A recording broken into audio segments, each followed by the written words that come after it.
Professor Njuguna has exited the Ministry of Treasury and National Planning after lifting the lid on what he believes ails the critical docket. Ngung'u admitted to there being external pressure on the taxes imposed on Kenyans.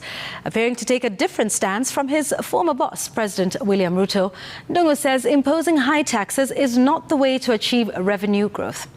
Our reporter Melita Oletenges reports. From this notion that high tax rates will raise high tax revenue.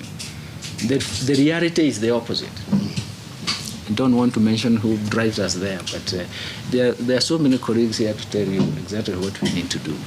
So because high taxes cannot bring you high tax revenue, what do we need to do? We need to study how we can optimize each tax instrument. Professor Njuguna may have not mentioned the forces behind high taxation in the country, but indeed confirms they exist. His parting shot in the Ministry of Treasury in a 19-minute speech was loaded with soft but punchy undertones of what was rocking his docket. Njuguna, taking a different stance from his former boss, President William Ruto, who has been advocating that Kenyans should hand over more of their hard-earned cash. The president has in the past said the overall tax burden is lower compared to other countries in Africa and beyond. Professor Njuguna also revealed that the National Treasury suffered inconsistencies in internal policies, posing a setback to strides achieved in reducing poverty and inequality in the country. It refers to poverty reduction efforts by 20 years. It also reversed efforts of fighting inequality by over 20 years. For example, the drought itself had more devastating consequences in terms of inequality. And because of that, government became the main driver of the economy. You remember there were times during the global financial crisis, we actually argued that if you want to be the only game in town, you'll be the only game in town, but it will not last long. However, Njuguna says the country is between a rock and a hard place, with a monster over debt and with little revenue. Let me give you examples. Total revenues stand at about 16.5% of GDP. And the target for this 2024 was actually 18.6%, with a finance bill that is not there.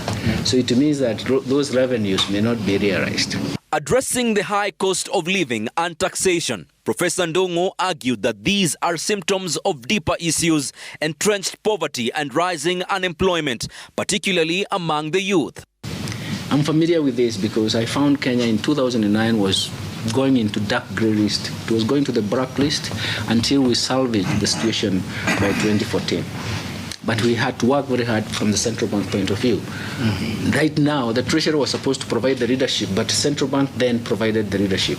Right now, the Treasury must provide the leadership. He stressed the need for a comprehensive tax policy reform, a 3-year study aiming to boost the country's GDP. We want to come up with a tax policy that is predictable in terms of revenue, that is predictable in terms of the manufacturing sector and the production sector.